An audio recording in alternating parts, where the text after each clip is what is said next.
What's going on, everyone? Today we're here with Daphnique Springs. Now, a week ago, we posted a video that she made, and it was about abortion. I feel it's a very, very important topic in our community. Upon research of that, I didn't know she was a comedian. She has a lot of funny videos, and also I saw some of her stand-up comedy, and I linked her Instagram in case you guys wanted to see it in that original video. So, Daphnique, thank you for joining us on the show today.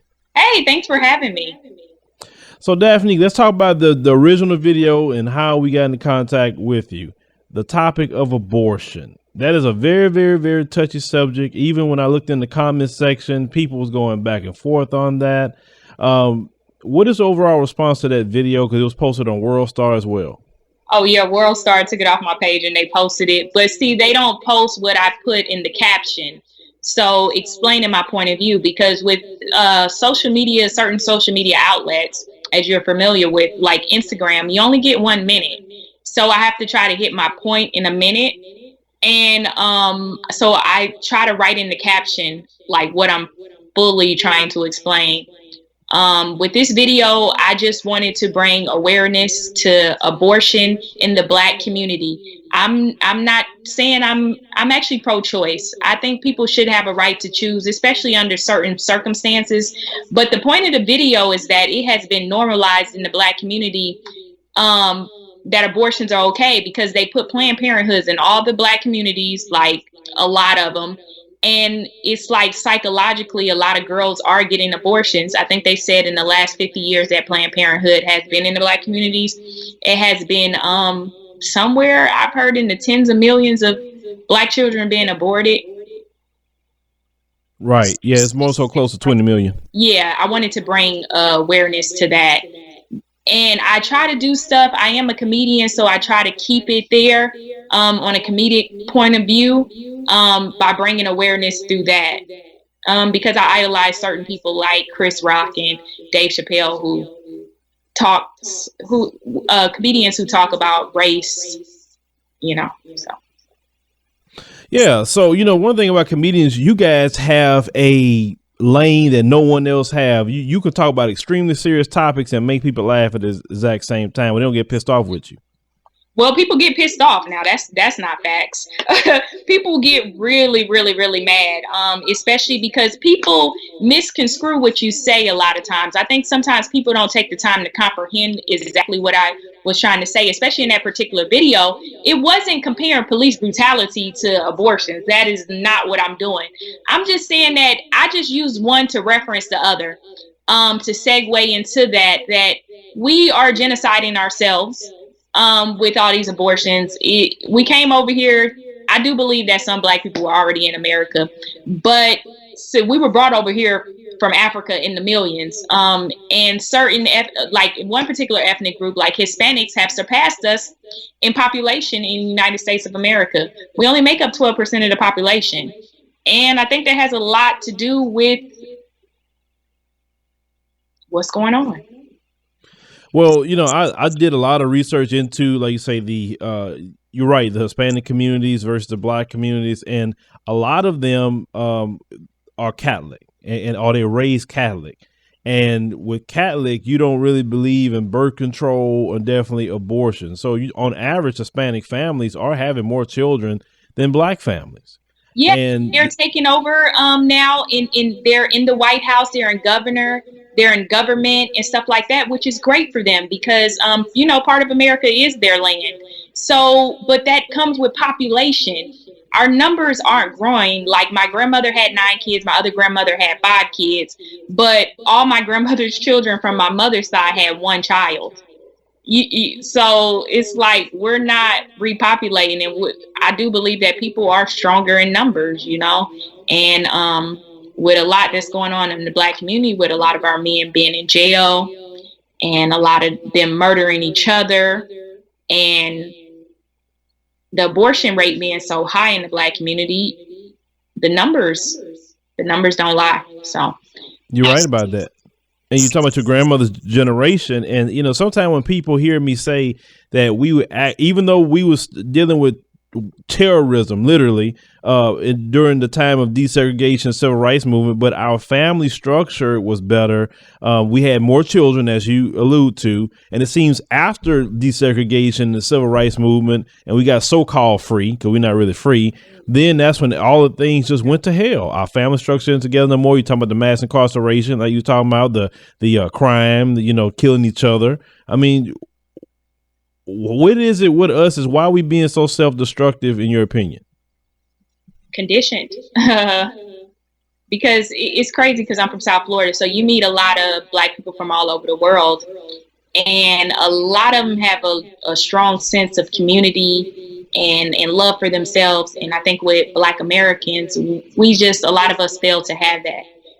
It's amazing to me. I've seen it a lot in my lifetime. You could see a Black person, a certain situation happen with one Black person and another Black person. It's just so much hate there. And that a white person can come up and do the same exact thing. And it's like no hate. It's just like, oh, I'm going to turn the other cheek. But why is it that you want to kill your brother or get violent with your brother? And it just amazes me. Like, I just don't even know how to explain it. I don't know what exactly we can do as a whole, but I think one thing that we can do is talk about other topics. A lot of people focus on police brutality, but they don't want to focus on us murdering each other. I remember after I saw the cop had recently killed the guy in Oakland, I saw another news topic the next day said 7 Black males were murdered in Chicago in under a 12-hour period. Right. But people aren't protesting that. Why? Well, unfortunately, a lot of people, like any other group, don't want to put out their dirty laundry before the world. And then when we talk about this, of course, you have the racist and Fox News channel and white supremacists come in, and then they say, see, this is how you guys are. But you don't talk about what created that. When you took a whole industry, like look at Detroit, look at the crime in Detroit, maybe Chicago. They took out all those manufacturing jobs and they shipped all those jobs that was once here in America overseas. OK, so now you have, if you take the bread and butter, you in Los Angeles, right? Yes. OK, if you remove the college, excuse me. So I know a lot about Detroit. So with they let the crime rate get so high in the Black community, basically making it so, like, you call the cops there, you're lucky if they show up. If it's not hours away of a crime, a home invasion or something like that. So what they do is they let the property value get so low in our communities and the crime rates get so high that sometimes in some of these places, it's like a third world country. You're right. And also, you talked about earlier conditioning, and that's also done by design as well, allowing the crime to happen like that. But I'm going to explain that too. But I want to get back to what I was saying about the factories. When you take all the manufacturing jobs out of the United States and you put them in China and all these different Asian countries, now you don't have jobs anymore. And 9 times out of 10, when people don't have jobs, opportunities, not all people will, but a lot of people will turn to crime. It's like here in Houston. The oil and gas industry is the bread and butter of Houston. So if you take that away from us and we don't have that anymore, then what usually comes in? Maybe drugs and crime. So when you talk about Detroit and the police, and you say they don't come out, well, notice that they'll contain that crime to the Black communities. But let's say if the white side of town, they don't allow those same criminals to go on that side of town to do anything. And what happens is they until they figure out a way to gentrify the area, they're going to allow that to happen. Now, when they gentrify it, they're trying they're going to Detroit. Go ahead. That's what they're doing in Detroit. They're actually letting the crime rate get so high. And one thing about older Black people is they refuse to leave. Like, they'll stay, they'll stick around, they'll hold it out. But what they're doing in Detroit is they're allowing the crime rate to get so high, and they're allowing things to get so bad that the property values are lowering. So they're coming in, telling these people, hey, we'll buy your house at this price. This is an unbelievable price. The property value is so low. The crime is so bad. Move out to the suburbs. And so what they want to do is, with places like Detroit is actually a place that I wouldn't be surprised would be gentrified in the next I say 5 to 7 to 10 years, because downtown Detroit is actually, you have the Detroit Lions, you have the Detroit Tigers. I think they're talking about moving the Pistons back. You have the Red Wings. You have all 3 casinos. It's prime location, but see, that's where most of the blacks are. So what they're trying to do is to let the crime get so high and the property value drop so low and force the people out so that they can come in and buy at such a low price and rebuild it up. Right. And then as they rebuilding, putting these condos up, they're doing it right here in Houston. They put these big condos up, and then the tax base go up so high that if they can't get them out by saying, hey, we'll buy your house from you, then now they can't afford the taxes anymore. And then they lose their properties to the city. Yeah, they're doing that. I went to event recently, Black Women's Brunch or whatever, and they were talking about how that's going on in Inglewood. Is they're raising the taxes so high that some of the black people can't afford it, to force them out, because they're going to gentrify that area soon. Now, you talked about Inglewood, and that's because I remember last time I was out there some years ago, and I saw the Great Western Forum, and I was like, oh man, look at all the great games were played here. But in California, we've been hearing a lot of issues with, black people there, and they feel left out. The government is just allowing a lot of, considered now a sanctuary state. What is, since you're over there, I mean, how is the relations, with the African-American community, with immigration? Because it's been a hot topic in California. With immigration,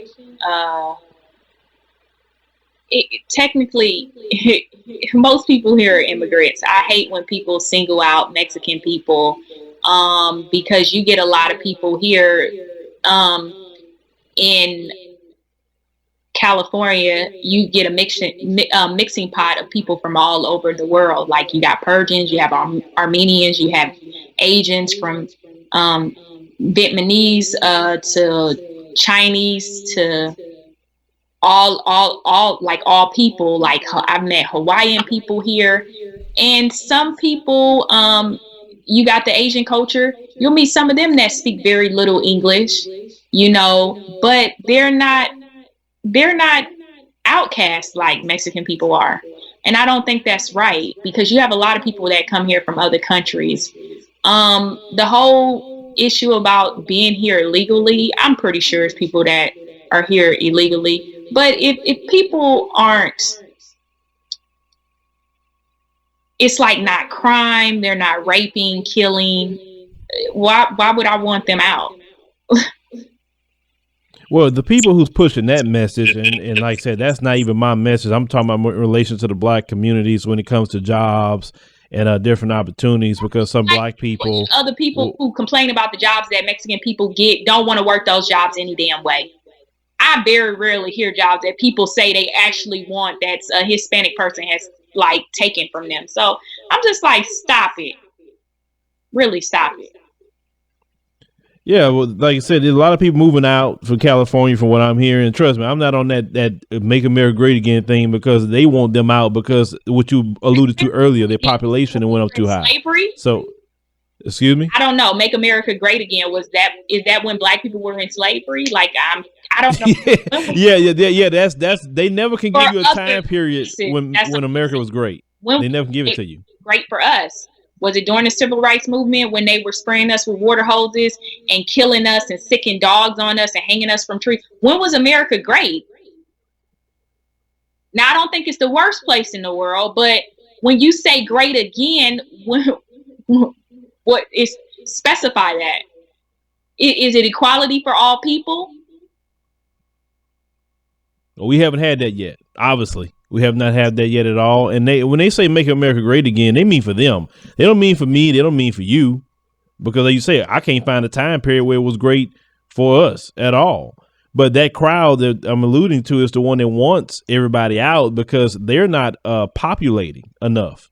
Their numbers are actually down because they're not having children. So they look at them and maybe Muslims and say, hey, they need to get out. Now, they can't really kick us out. But what they do, they always oppress us and suppress as much as possible. Yeah, and then another thing too, people aren't talking about as well is how in the Black community, most fathers were in the home, but because of, like you said, job opportunities being low and stuff like that, and forcing Black women to get on, not forcing them, but Black women having to get on public assistance. You know, back in the day, if you were on public assistance, you couldn't have a man in the household. So it was forcing a lot of the fathers out of the household so that they could have assistance. They don't talk about a lot of this stuff of how we're constantly being put in a position to stay low. Right. And now you talk about children and families. I promote a lot that we need to create families, and people say I'm crazy, but I believe that we should get together and have 4 kids minimum. What's your position on children? I don't have any children right now because obviously I'm trying to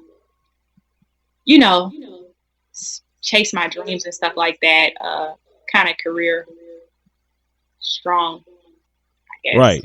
But later on down the line, you're talking about the Black communities. Yeah, I do like kids. I do believe that, but I do believe that the men need to stay in the household and really have a strong sense of family.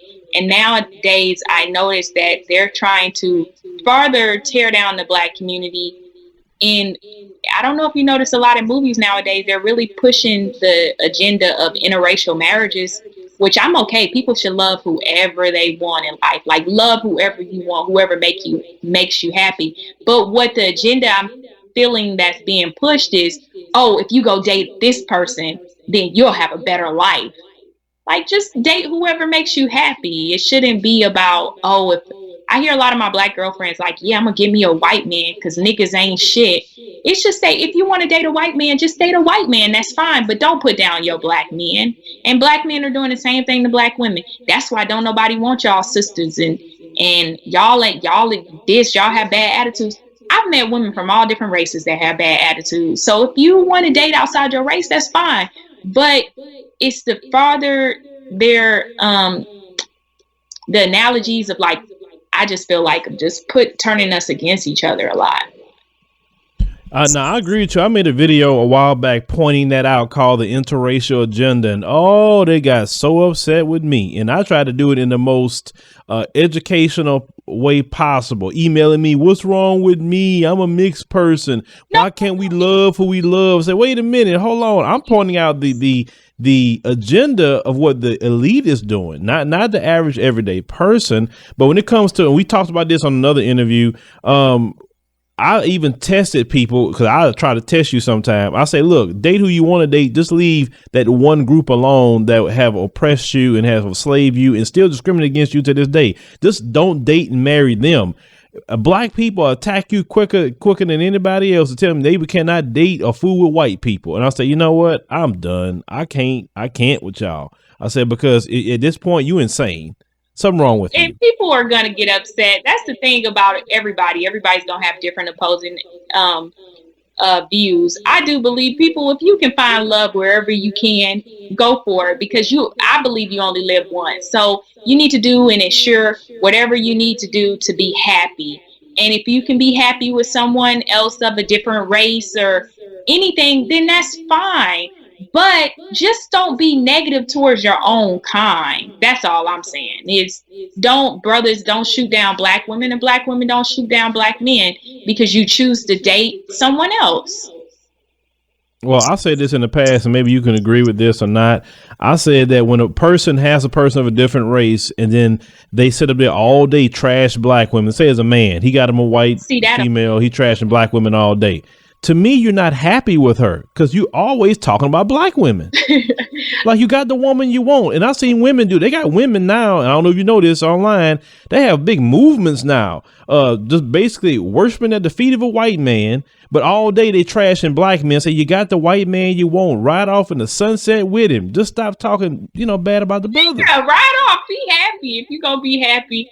But don't constantly tear each other down. And the only reason I say don't tear each other down is because I don't see other races doing that. Like, I just never see it. Like, I'm pretty sure it's out there, but I don't see white people tear each other down in the media or publicly or just in conversation.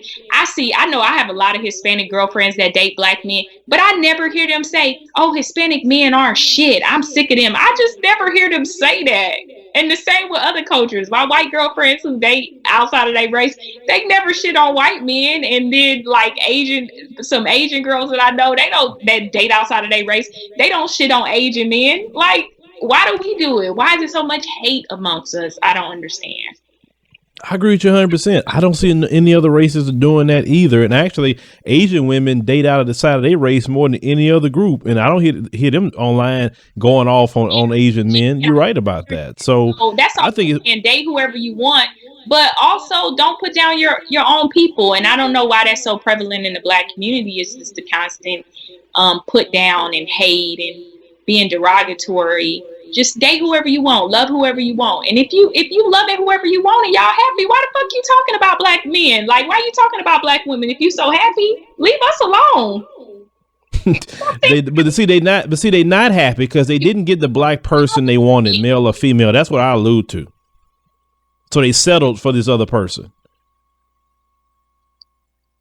Well, no, I've seen some people try to date people that they like and they just ain't really receptive to it, and then they go date other people, and it goes very well for them. So to each his own. We can't, a lot of things too is we can't always generalize everything. It's different cases to everything, different situations. The only thing I'm saying is if you're happy with who you're with, you don't need to hate on your own kind because you choose to be happy with someone else. That's fine. Now we can both agree on that in part, I'm gonna say. But also let's talk about your comedy. You're like, how did you get started in comedy itself? I started in LA 7 years ago. 7 years ago. Okay, so who were some of your inspirations? Like a lot of people. Dave Chappelle, Cat Williams. I like Bill Burr. Kevin Hart, Melanie Camacho, Adele Givens. So how do you describe your actual brand of comedy? Just my point of view, how I see the world as a black woman. Yeah, so I saw you on I think it was a deaf comedy. Yeah. Okay, yeah, and I saw that, and I thought that was real funny. Would you have some upcoming television appearances or dates? Are you coming back to Houston? I saw you was in Houston at one point in time. I didn't know you then because I knew you out of been there to hear you. Thank you. I'm just living day by day. Anything that I'm updating is usually always on social media. And that's what's your website? IamDSprings.com and IamDSprings on all social media outlets. Okay, so guys, make sure you go check that out. All her Instagram, we posted that before. We'll post it once again, and also check her out if she's coming to your area. Get some tickets and just enjoy the show. Now, Daphnique, I have one more question about your skits. How often do you do your skits? Because it seems like you're posting them a lot. And is this something that you're trying to get more into sketch comedy? No. I just post skits to just keep in the audience and the social media platform. I feel like social media nowadays, as you are aware of, especially with your following, that is huge, and you get to be seen by people all over the world. And you get this platform, and the platform can lead to other opportunities. And I think you're doing the right thing. What you're doing definitely on social media. Really, social media is the new TV because nobody's watching television anymore. They're on social media. So your following is pretty big, and that's good. That's real good. I think you're going to get some opportunities definitely coming your way. So, Daphnique, thank you for joining us on the show today and speaking with us. I really enjoyed the conversation.